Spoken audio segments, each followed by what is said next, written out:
Bem, então, continuando aqui, nós estamos agora aqui no slide número 6, né?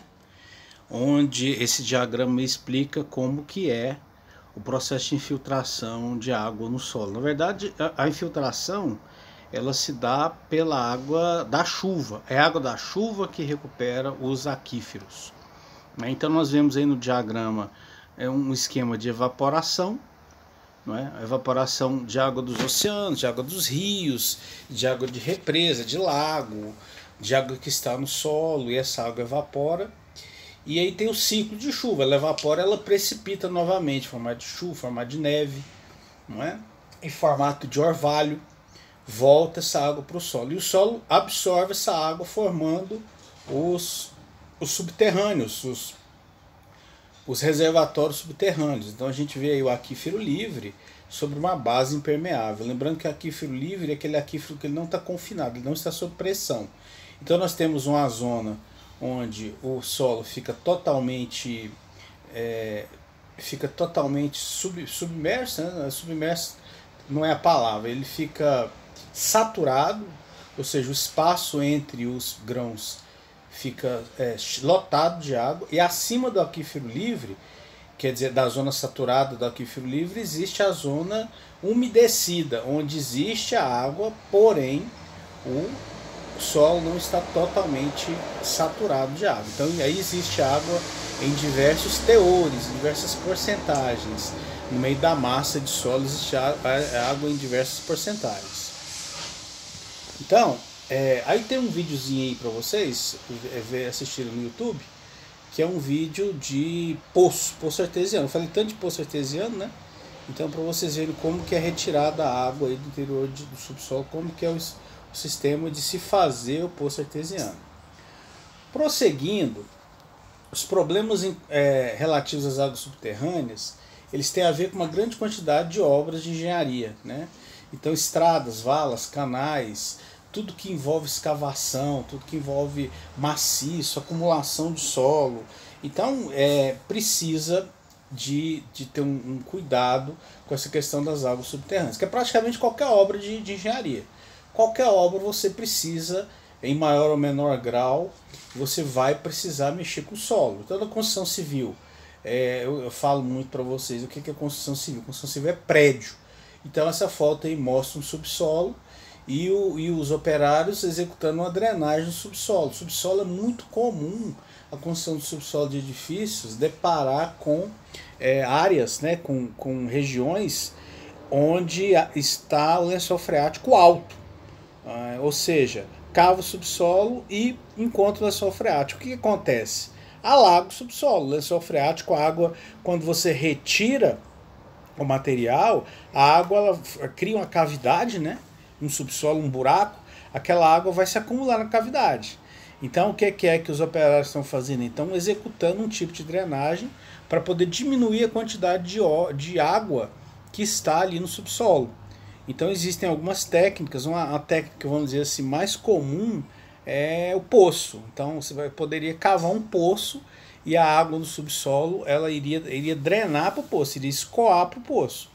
Né? Ou então fazer também uma drenagem superficial, que é composta por uma rede de valetas e canais, quer dizer, são cavidades também, e a água drenaria, ela escoaria para essas cavidades. No fundo da cavidade se colocam tubos perfurados, que são tubos chamados tubos de drenagem.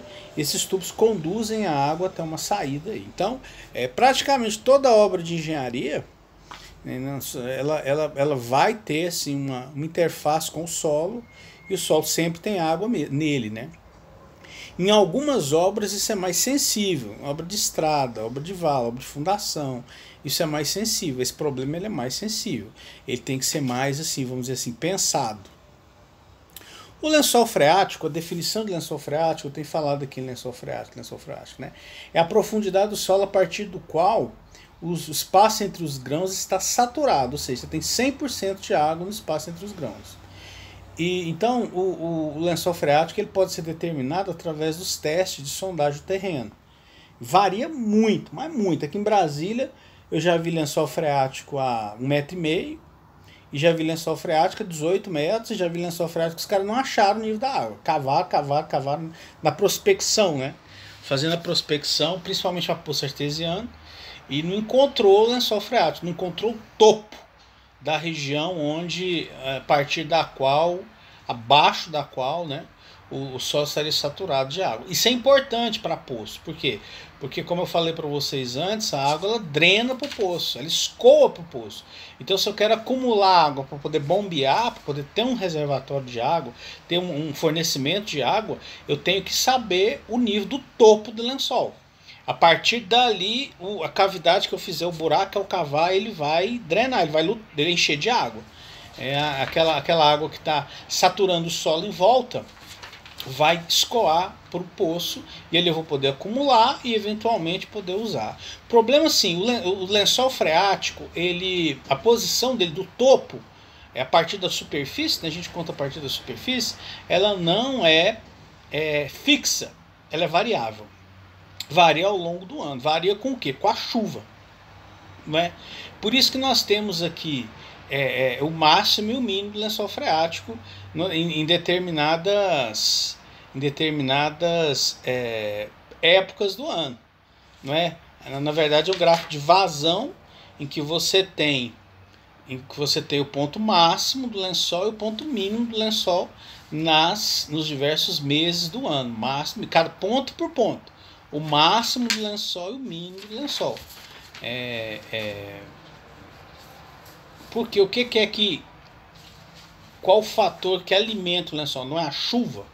Então, em época de chuva, o lençol está mais elevado, porque o terreno está carregado de água. Em época de seca, o lençol está mais baixo, porque o terreno não está carregado de água.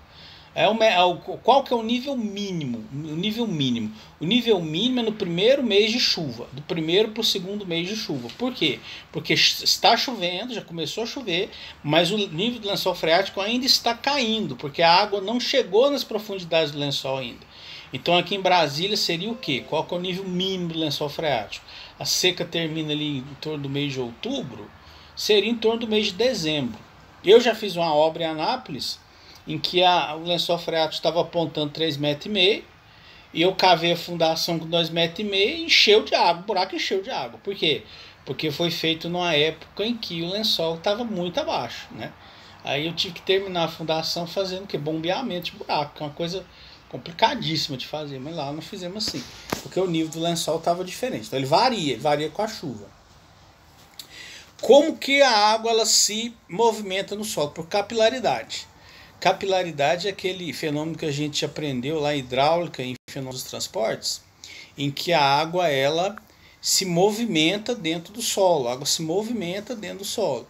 Ela se movimenta nos espaços que existem entre as partículas, né?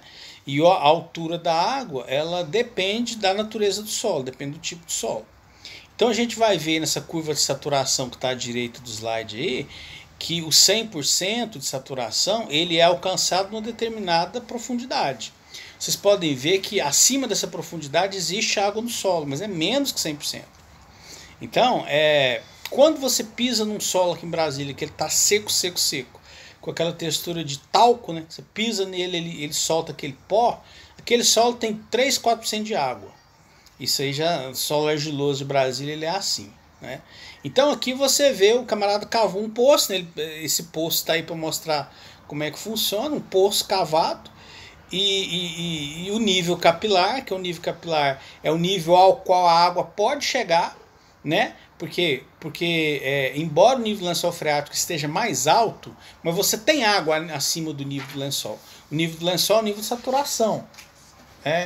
Então a água vai drenar para o poço, ela pode chegar até o nível capilar lá, ó, tá vendo? Essa setinha de altura de ascensão capilar aí, né? Então aí você vê que como que é uma água que está existente no solo pode drenar para um poço. E aí vocês vão ver a execução no poço profundo aí, tá? Um outro vídeo que eu vou deixar para vocês o link aí, né? Tá tudo no YouTube, execução de poço profundo, pra vocês verem como é que funciona isso na prática, como é que o pessoal faz isso na prática.